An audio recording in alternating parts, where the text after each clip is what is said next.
Hello everyone, welcome to my channel. मेरे प्यारे साथियों, हम लोग पढ़ रहे थे इतिहास, और इतिहास में हम लोग जैन धर्म को पढ़ रहे थे।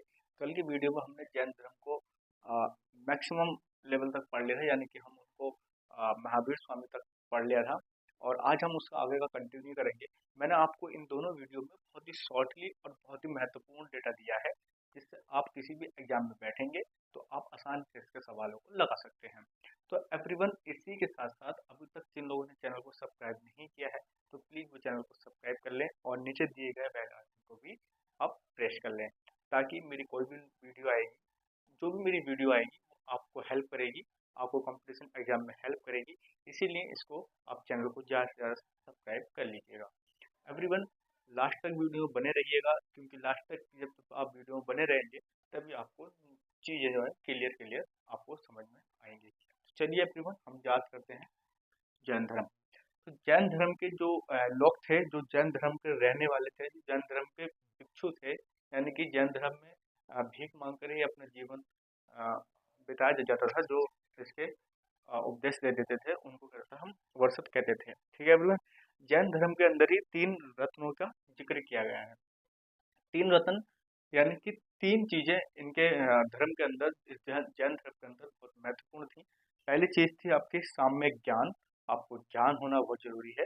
उसके बाद थी आपका साम्यक विश्वास, और थर्ड थी हमारी साम्य आचरण, यानी कि आपका आचरण अच्छा होगा, आप पे लोग विश्वास करेंगे, आपको ज्ञान मिलेगा। ठीक है, तीन चीजें इसके अंदर बहुत ही महत्वपूर्ण थी। आप ध्यान रखना, मैं आपको बार बार रिकॉल करा रहा हूँ, क्योंकि यही सवाल पूछ लेता है, जनरली सवाल पूछ लेता है कि हम फिर उसको जनरली बच्चे आंसर नहीं लगा पाते हैं, क्योंकि फिर वो भूल जाते हैं। इसलिए मैं आपको बता रहा हूँ बार बार। और जो महावीर स्वामी थे, इन्होंने अपना अंतिम उपदेश जो दिया था वो मैंने आपको कल बताया था कि पावापुरी में दिया था, पिछली वीडियो में। और इन्होंने वो 468 बीसी में संलेखन विधि के द्वारा इन्होंने अपने प्राणों की आहुति दी थी। एवरीवन, इनके जो प्रमुख शिष्य थे, यानी कि स्टूडेंट थे, उनका नाम था स्थूल स्थूल बाहु और भद्रबाहु। एवरीवन, स्थूल बाहु और भद्रबाहु जो थे वो मगध में रहते थे उस टाइम, मगध के अंदर, बिहार में। और बिहार के अंदर मगध में उस टाइम 12 वर्ष का, यानी कि 12 साल का एक भयंकर अकाल पड़ा। उस अकाल के चलते जो इनके भिक्षु थे, यानी कि भद्रबाहु, जो महावीर स्वामी के स्टूडेंट थे, वो मगध को छोड़कर कर्नाटक की तरफ मूव कर गए थे, ताकि जो हमारी अकाल वाली परिस्थिति थी उससे निपटा जा सके। जैसे ही वो कर्नाटक पहुंचते हैं, और कर्नाटक का जो शासक होता है वो होता है एवरीवन, कौन होता है? चंद्रगुप्त होता है। ठीक है, अब क्या होता है, 12 वर्ष के अकाल के बाद जैसे ही भद्रबाहु वापस मगध आते हैं, और मगध आने के बाद स्थूल बाहु और भद्रबाहु के अंदर एक कंपटीशन टाइप का हो जाता है, और उसी कंपटीशन के तहत जैन धर्म दो भागों में डिवाइड हो जाता है। एवरीवन, यहाँ तो लिखा नहीं है, मैं आपको बता रहा हूँ, क्योंकि सारी चीजें मैंने यहाँ लिखी नहीं है बोर्ड पर। आप बोर्ड पर ज़्यादा ध्यान ना दें, मेरी तरफ ध्यान दें।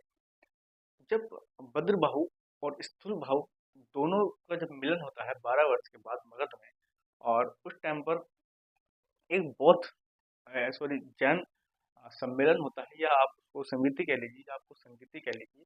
वो पाटलिपुत्र होती है, जो आज का हमारा पटना है, बिहार के अंदर। ठीक है, यहाँ पर क्या होता है एवरीवन, इस जो पहला उपदेश, जो सॉरी पहले जो सम्मेलन होता है, इसकी जो अध्यक्षता, इनकी लीडरशिप करते हैं वो स्थूल बाहु करते हैं। ठीक है, स्थूल बाहु जब इसकी लीडरशिप करते हैं और भद्र बाहु भी वहाँ मौजूद होते हैं, उसी सम्मेलन में भद्र बाहु जो है अपनी पुस्तक लिखते हैं, जिसका नाम होता है 12 अंक। ठीक है एवरीवन, 12 अंक इसकी पुस्तक वो लिखते हैं। अब इसी फर्स्ट बौद्ध संगीत, सॉरी जैन संगीति में स्थूल बाहु और भद्र बाहु का किसी भी मुद्दे को लेकर जैन धर्म के अंदर दो विभाजन हो जाता है। एक का नाम सॉरी एक का नाम बन जाता है दिगंबर, जो भद्र बाहु के चाहने वाले थे। ये इन्होंने वस्त्र को त्याग दिया था। ठीक है एवरीवन, इन्होंने कपड़ा पहनना छोड़ दिया था। जो भद्र बाहु के सपोर्टर थे, उन्होंने एक नया अपनी शाखा बनाई, जिसका नाम था अ, दिगंबर, यानी कि जो वस्त्र नहीं पहनते थे, वो नग्न रहते थे। इनका कहने का ये था कि जो ज्ञान की प्राप्ति होती है उसमें वस्त्र जो है वो बाधा उत्पन्न करते हैं, इसीलिए ये लोग वस्त्र नहीं पहनते थे, नग्न रहते थे। नग्न रहने के बाद ही अपना ज्ञान को आगे बढ़ाते थे। दूसरे थे स्वयंवर, जिनके जो शाखा के प्रमुख थे वो थे स्थल बाहु। स्थल बाहु जो थे वो स्वयंवर नाम से उन्होंने एक शाखा बनाई, थे जैन धर्म के, दोनों जैन धर्म के थे। एक जैन धर्म की एक शाखा बनी, एक डिवीजन बनी उसकी, दिगंबर, जिसके जो लीडर थे वो हमारे भद्रबाहु थे, जो नग्न रहते थे, वस्त्र नहीं पहनते थे। दूसरी जो डिवीजन बनी थी, शाखा बनी थी, उसका नाम था स्वयंवर। उसके जो लीडर थे वो थे हमारे स्थूल बाहु, और वो वस्त्र पहनते थे। उन्होंने ऐसा, उनका मानना नहीं था कि जो ज्ञान की प्राप्ति है उसमें बाधा उत्पन्न वस्त्र नहीं करते हैं, ये उनका अपना मानना था। तो इसी तरीके से वो ज्यादातर स्वयंवर इसलिए कहलाते थे क्योंकि वो व्हाइट रंग के यानी कि सफेद रंग के वस्त्र पहनते थे। सफेद रंग के वस्त्र पहनने के कारण उन लोगों को स्वयंवर कहा गया। ठीक है एवरीवन, उसी तरीके से ये फर्स्ट वाली जो बौद्ध संगीति हुई थी जैन धर्म की, वो पाटलिपुत्र में हुई थी, मैंने आपको बता दिया, पाटलिपुत्र में हुई थी। और ये 300 ईसा पूर्व में हुई थी, यानी कि 300 बीसी में ये हुई थी।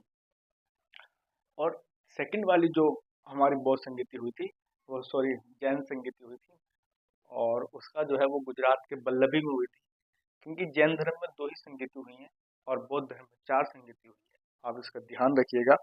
वो इसके जो लीडरशिप थे वो थे अध्यक्ष देवीदिस वाणे। ठीक है, इसमें 12 उपंग की रचना हुई थी।